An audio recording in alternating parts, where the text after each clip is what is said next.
Et salut, alors dans cette vidéo et la suivante, on va parler du coefficient d'asymétrie et puis du coefficient d'aplatissement. Alors le coefficient d'asymétrie, on l'appelle le skewness, et le coefficient d'aplatissement, on l'appelle aussi le kurtosis. Alors ces formules, elles sont issues de ma fiche que vous pouvez télécharger, le lien est dans la description. Et alors je vais pas rentrer dans les détails, mais ce qu'il faut savoir, c'est que le skewness et le kurtosis, ils sont liés à une autre notion qu'on appelle le moment. Donc on va pas en parler dans cette vidéo, mais si vous voulez, c'est dans la fiche aussi. Donc si vous voulez en savoir plus, vous pouvez voir ça. Alors dans cette première vidéo, on va s'intéresser au skewness et dans la vidéo suivante, on s'intéressera au kurtosis. Mais dans un premier temps, j'aimerais bien qu'on comprenne un peu à quoi ils servent.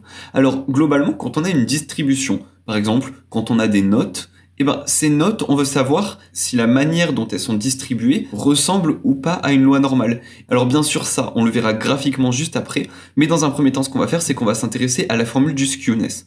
Alors le skewness, sa formule c'est quoi? Alors c'est 1 sur n fois somme des ni. Alors ni, ce sont les effectifs, fois xi. Xi, ce sont les modalités, moins la moyenne, le tout au cube, divisé par la racine carrée de la variance au cube.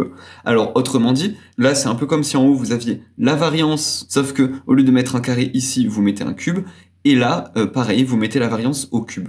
Donc, le skewness, c'est aussi le coefficient d'asymétrie, donc ça nous permet de voir à quel point une courbe, elle est symétrique ou non. Parce que pour rappel, hein, une loi normale, elle est totalement symétrique. Donc, dans le cadre des courbes symétriques, on aura un skewness qui vaut 0. Sinon, le skewness sera soit positif ou soit négatif. Alors maintenant, je vous propose qu'on se retrouve sur Excel pour mieux visualiser ce skewness. Alors, on se retrouve sur Excel avec ce petit exemple. Alors, il s'agit tout simplement d'une série de notes, hein. Il y a quelqu'un qui a obtenu une fois la note de 0 sur 10, deux fois la note de 1 sur 10, 3 fois la note de 2 sur 10, etc., etc., pour un total de 36 notes. Alors, de mon côté, pour pouvoir calculer le coefficient d'asymétrie, donc le skewness, j'ai déjà calculé la moyenne et la variance, et j'ai aussi calculé le kurtosis. Bon, le kurtosis, on le verra dans la prochaine vidéo, donc je vais pas le mettre, et la variance et la moyenne, on s'en fiche un peu, donc je vais les masquer aussi.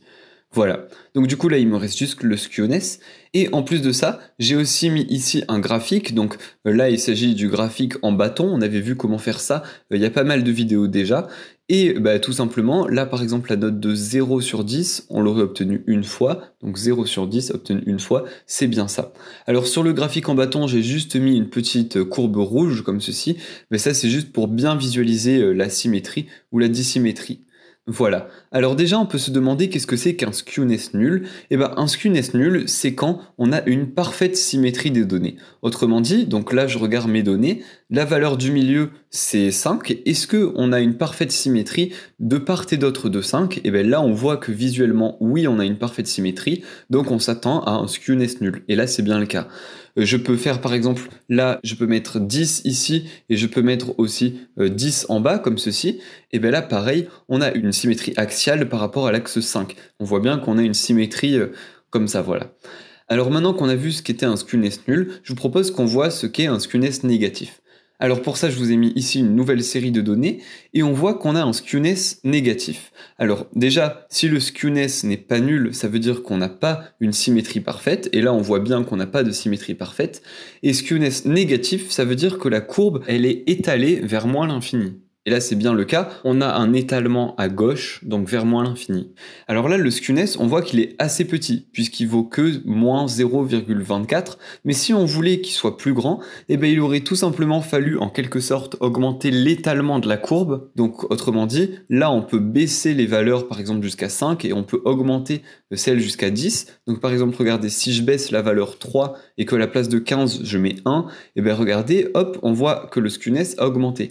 Pour 37, si à la place je mets 1, et bien là, regardez, hop, on voit encore que ça augmente, etc., etc. Donc vous voyez que finalement, là, par exemple, on a un skewness qui est assez grand, puisqu'il vaut presque moins 2, et ça veut dire que la courbe, elle est très dissymétrique, et elle est très étalée vers moins l'infini, donc sur la gauche.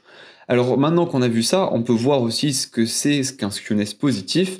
Et ben en fait, ce serait tout simplement une courbe qui est très haute à gauche et très basse à droite. Donc par exemple, je peux mettre que des 5 à gauche, alors hop, que des 5 à gauche et que des 1 à droite.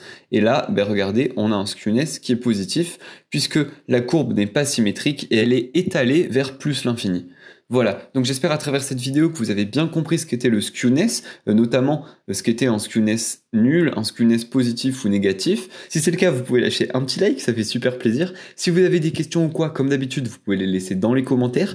Et nous, on se retrouve dans la prochaine vidéo pour parler du kurtosis. Du coup, à tout de suite.